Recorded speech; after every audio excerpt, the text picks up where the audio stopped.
Ah, akhirnya selesai juga tugas PKN kita.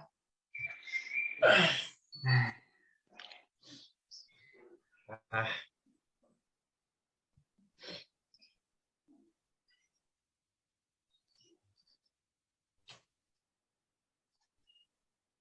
guys, ini aku mau ngomong dikit deh. Aku nih sering lihat berita gitu ya di internet gitu. Kayak sekarang itu di Indonesia banyak sekali berkaitan tentang hoax yang tentang isu agama gitu. Jadi kayak banyak sekali berita-berita yang mengandung hoax itu yang berkaitan dengan agama, budaya, apapun itu ya. Tapi aku rasa yang paling berbahaya itu agama sih. Soalnya kan di negara kita itu agamanya itu kan paling sensitif.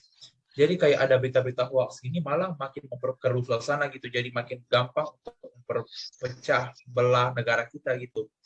Jadi menurutku kalau isu hoax ini hal yang kayaknya seru sih buat dibahas lagi hangat-hangatnya di beritanya. Gimana menurut kalian? Iya benar, Vin.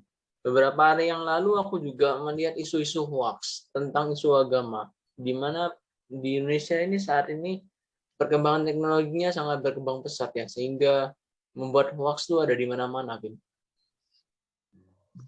Makin ke sini tuh menurutku juga hoax-hoax itu yang berhubungan dengan agama itu semakin nggak tersaring ya. Itu kayak gampang banget masuk di Indonesia. Ditambah itu ya, masyarakat kita Indonesia ini gampang percaya sama hoax-hoax itu juga ya. Ya benar, menurutku masyarakat kita ini masih agak mudah terpancing sama hoax-hoax agama sih. Iya, karena mereka tuh bukan mudah terpancing juga sih, tapi karena mungkin latar belakang pendidikannya juga yang kurang ya. Dimana kan negara kita itu kan salah satu negara dengan pendidikannya terendah kan di dunia. Jadi dengan adanya berita-berita hoax kayak gini juga malah gampang gitu untuk mereka percayai. Soalnya kan pendidikan mereka juga kurang, jadi kayak tidak ada filter yang bagus untuk mereka bisa biar tidak termakan hoax ini gitu sih. Jadi kira-kira gimana ya cara menjaga kerukunan umat beragama? Nah, kebetulan nih kemarin nih aku sempat wawancara nih dengan penginjilku dari gereja GKI Palopo, Sulawesi Selatan. Nah, aku juga ngomong-ngomong nih soal hoax-hoax isu agama di Indonesia ini dengan bagaimana kita juga sebagai umat beragama menjaga toleransi antara umat beragama di Indonesia.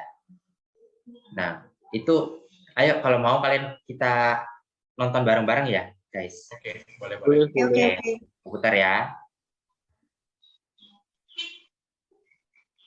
Ya, menyemangati semangat PMP gitu, moral bangsa dan segala macam. Di zaman Orde itu betul-betul ditekankan sehingga kita tuh kayaknya tuh harus hafal mati itu hal-hal yang berkaitan dengan agama, hal-hal yang berkaitan dengan pendidikan bangsa gitu. Sehingga tidak mudah untuk disusupi oleh seperti itu, isu-isu seperti itu sih Lose bisa sampaikan.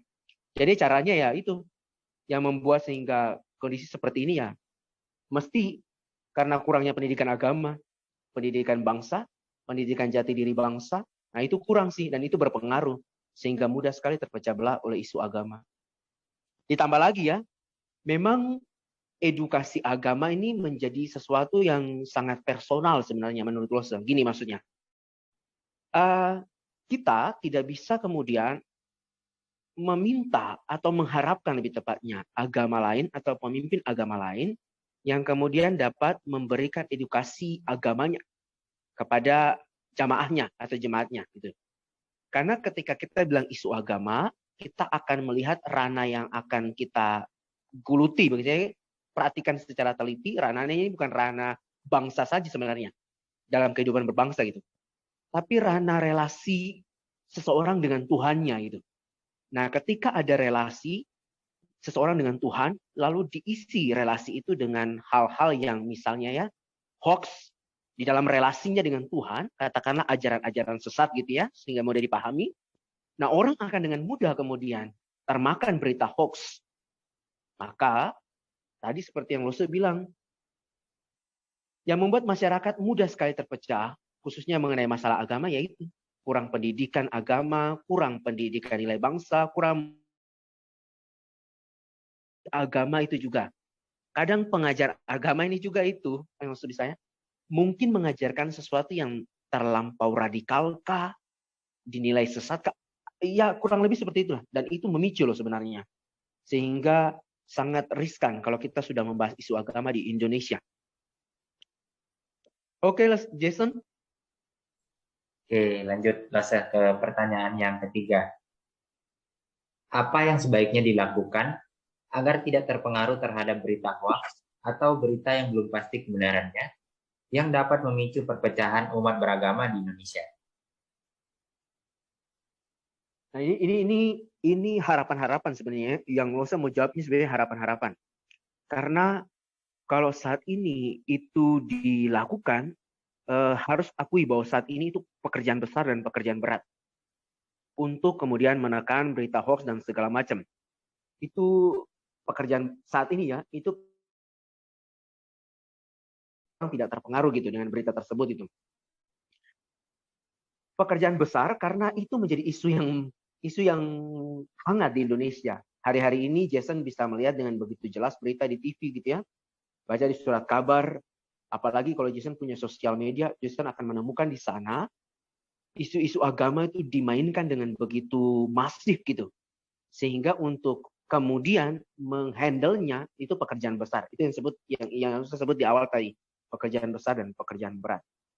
Tetapi yang misalnya kalau diberikan kesempatan gitu ya, sebaiknya apa yang bisa dilakukan agar tidak terpengaruh terhadap berita tersebut, saya berpikir gini, mungkin lebih banyak mengajarkan orang atau rekan kita, kolega kita, siapapun itu ya, teman-teman kita, mengajak mereka untuk pikir dulu.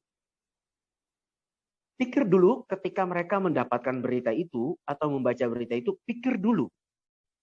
Beberapa hal yang perlu dipikirkan adalah satu, pikir dulu apakah berita ini logis tidak, masuk akal tidak.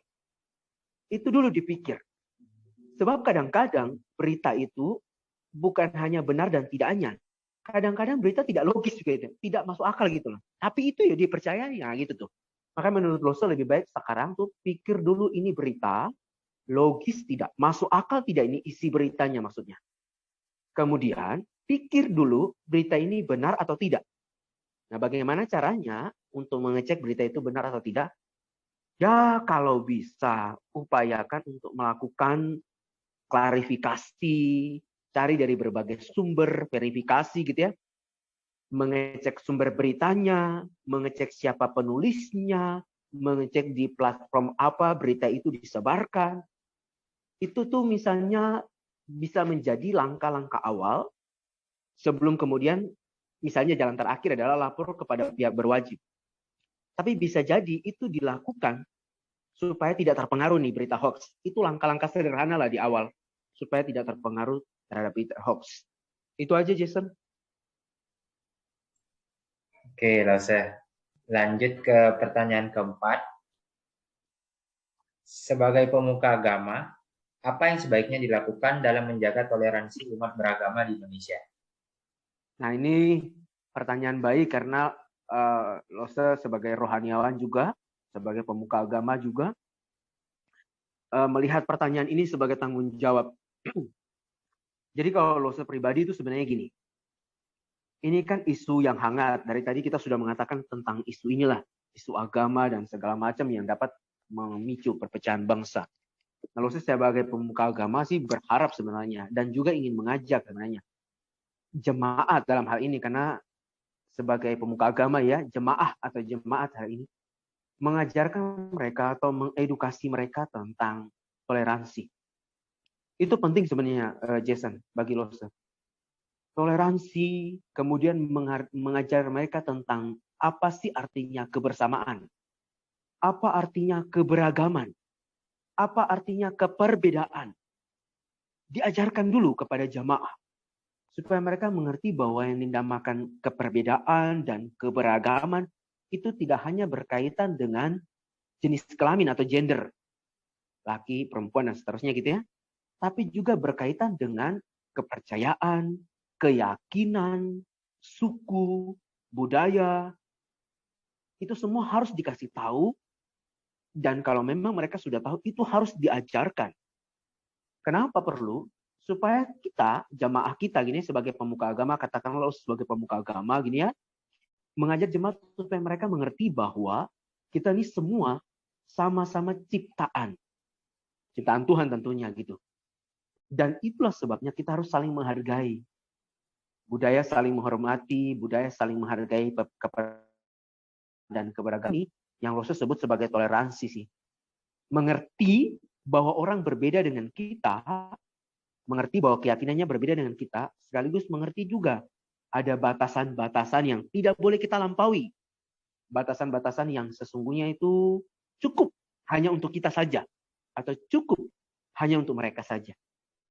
Jadi itu penting bagi pemuka agama untuk mengajarkan seperti itu kepada jamaahnya. Kemudian yang kedua, pemuka agama juga selain mengajar, mungkin juga harus menghimbau, memotivasi jamaahnya. Dalam hal ini kayak Lose ya, mengajarkan kepada jemaat supaya mereka tuh sebisa mungkin ikut dalam kegiatan-kegiatan kemanusiaan. Tidak pokoknya namanya kemanusiaan sebisa mungkin libatkan diri di sana. Mungkin tidak bisa terlibat dalam bentuk daya, bekerja gitu di sana, tapi mungkin dalam dukungan, support, dana atau apa. Tetapi juga mungkin di tengah-tengah warga kita ya, di tengah-tengah tempat tinggal jemaat gitu, di tengah-tengah tempat tinggal mereka, itu kan ada tuh perkumpulan warga, RT apa segala macam RW itu. Itu juga patut tuh sebagai pemimpin rohani, pemimpin agama, pemuka agama, mengingatkan jemaat juga supaya tidak eksklusif. Di tengah-tengah wilayah tempat mereka tinggal, cobalah mereka mulai berbaur, mengikuti kegiatan-kegiatan warga, mengerti bahwa warga satu dengan yang lain itu punya kebutuhan yang berbeda, punya kepercayaan yang berbeda. Intinya jangan eksklusif lah gitu. Jadi kalau Lose sih ya itu, caranya adalah mengajak mereka untuk toleransi. Oh, jadi gitu ya cara menjaga kerukunan umat beragama. Ya, jadi harusnya itu masyarakat kita ini diedukasi biar gak gampang kemakan hoax-hoax gitu. Ya sih, aku setuju sih.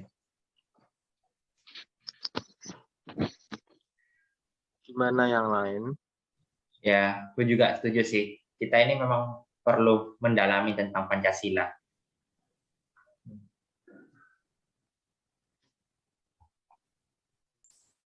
Sebagai upaya untuk menjaga dan merawat nilai toleransi umat beragama dalam Pancasila, saya berjanji akan selalu menghargai dan menghormati dengan siapa saja, tanpa membeda-bedakan agama dan kepercayaan.